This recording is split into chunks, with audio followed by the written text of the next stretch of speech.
ஆயர்பாடி மாளிகையில் தாய் மடியில் கன்றினை போல் மாயக்கண்ணன் தூங்குகின்றான் தாலேலோ. அவன் வாய் நிறைய மண்ணை உண்டு மண்டலத்தை காட்டிய பின் ஓய்வெடுத்து தூங்குகின்றான் ஆராரோ.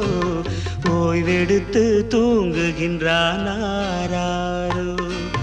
ஆயர்பாடி மாளிகையில் தாய் மடியில் கன்றினை போல் மாயக்கண்ணன் தூங்குகின்றான் தாலேலோ.